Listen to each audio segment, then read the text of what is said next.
O livro de Ageu para hoje. Abordemos agora o capítulo 1, a primeira mensagem do Senhor por meio do profeta Ageu. Ela é um chamado ao povo para considerar seus caminhos e o estado da casa do Senhor. Já notamos no primeiro versículo que essa primeira mensagem de Ageu foi pronunciada no ano 520 a.C., mais especificamente no primeiro dia do sexto mês, que era o mês de Elul. Este mês se estende por nossos meses de agosto e setembro. Desde o primeiro versículo, notamos uma mudança de estado significativa para o povo. Não havia mais um rei em Israel e Zorobabel era um mero governador em Judá. Toda a realeza foi posta de lado e a autoridade foi dada aos reis das nações. Isso é o que o Senhor Jesus chamou de os tempos dos gentios. Assim, Israel já não era soberano na sua terra, ou melhor, na terra que o Senhor lhes tinha dado. Os israelitas tinham agora de se submeter à autoridade de um governante estrangeiro. As coisas não eram mais como antes e não voltariam a ser como antes. Vemos na palavra que após o fracasso do homem, Deus não devolve o que foi, mas concede algo diferente.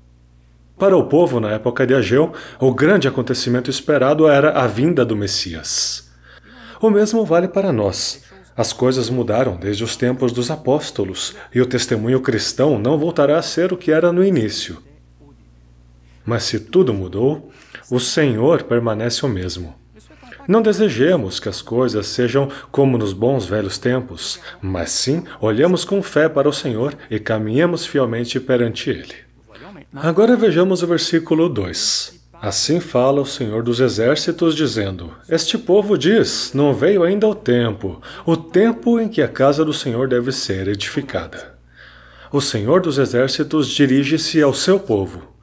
O nome de Deus como Senhor dos Exércitos aparece pela primeira vez no início do primeiro livro de Samuel, onde o contexto é o mesmo que no livro dos Juízes. Cada um fazia o que parecia reto aos seus olhos. O povo tinha se tornado corrupto e estava fraco e decaído. A parte da corrupção, a semelhança com o estado do povo na época de Ageu é notável: fraqueza e decadência. Não vemos também este estado hoje? Tal como o fermento colocado na massa para a fazer crescer, todo tipo de mal foi introduzido no cristianismo. Há sistemas organizados por homens, mestres falsos, ensinamentos que são contrários à sã doutrina, e até ensinamentos de demônios, como escreveu o apóstolo Paulo. Mas o Espírito expressamente diz que nos últimos tempos apostatarão alguns da fé, dando ouvidos a espíritos enganadores e a doutrinas de demônios. E por causa disso, muito mal é tolerado e até mesmo praticado. Várias parábolas do Senhor Jesus em Mateus 13 sublinham esse desenvolvimento do mal no testemunho cristão. Mas isso não é tudo. Há também fraqueza entre aqueles que são verdadeiros filhos de Deus, por falta de conhecimento e por falta de piedade. O povo de Deus está em um estado triste e decaído, embora queira dar a impressão do contrário, como disse a Assembleia de Laodiceia: Rico sou e estou enriquecido, e de nada tenho falta. Mas o Senhor Jesus precisa responder: não sabes que és um desgraçado e miserável, e pobre, e cego, e nu? Externamente tudo parecia prosperar. Mas onde estava o Senhor? Ele estava à porta, batendo. Esta é a situação em que nos encontramos. As coisas estão indo mal, o nome de Cristo é desonrado, e a verdade é posta de lado. A pessoa de Cristo é rejeitada não só neste mundo, mas também pelos que reivindicam seu nome, por exemplo, ao não mais obedecê-lo como Senhor, ou negando sua divindade, ou sua encarnação, ou que ele é o Filho eterno do Pai, ou qualquer outra verdade a respeito de sua pessoa bendita. Há uma oposição contra o verdadeiro conhecimento de Deus, que é através de Jesus Cristo dentro da cristandade e no mundo. Assim, quando comparamos o estado do povo na época de Ageu com o nosso próprio estado hoje, vemos que a mensagem de Ageu é muito relevante. Mas, mesmo em uma época como esta, o Senhor ainda deseja falar conosco. E isto é o que vemos no início do versículo 2. Assim fala o Senhor dos Exércitos. Deus agora falará a seu povo como o Senhor dos Exércitos, ou seja, como um grande rei, com um grande exército para realizar seus projetos, seu propósito determinado. O domínio de Deus está sobre todas as coisas. Se há uma multidão de anjos que o servem fielmente, os povos e as nações também estão em suas mãos. De fato, lemos em Provérbios que, como ribeiros de águas, assim é o coração do rei na mão do Senhor, que o inclina a todo o seu querer. Desse modo, o Senhor Deus dos céus tinha um objetivo específico quando permitiu que seu povo retornasse a Jerusalém pelo decreto de Ciro. E agora ele falará com seu povo para levá-los a uma compreensão clara de seus pensamentos e para encorajá-los a cumprir seu propósito. Temos uma boa compreensão do que Deus está fazendo hoje, de qual é o seu propósito. Depois de sua ressurreição, o Senhor Jesus disse a seus discípulos: "Paz seja convosco.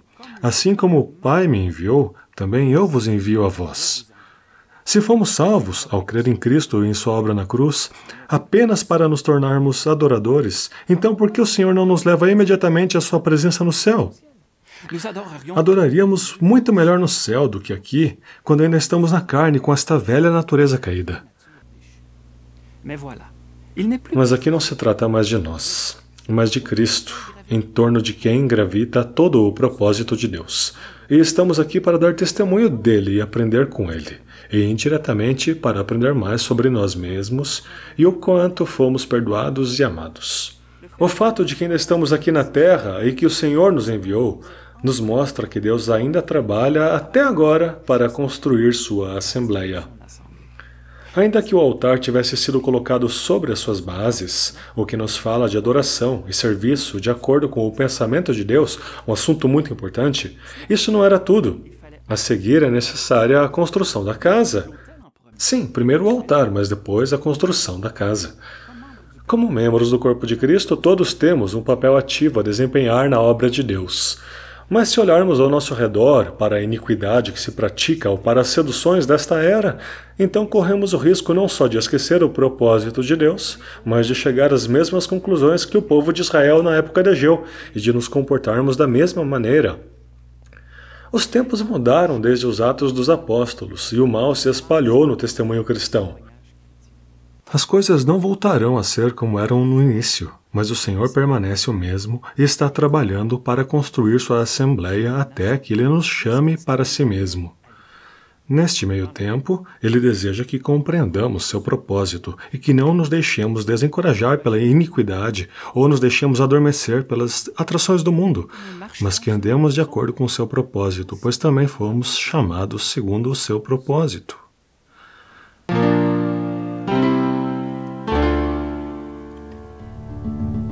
No próximo vídeo, veremos o que estava por trás das palavras do povo. É em antecipação à vinda do Senhor que lhes digo, até breve.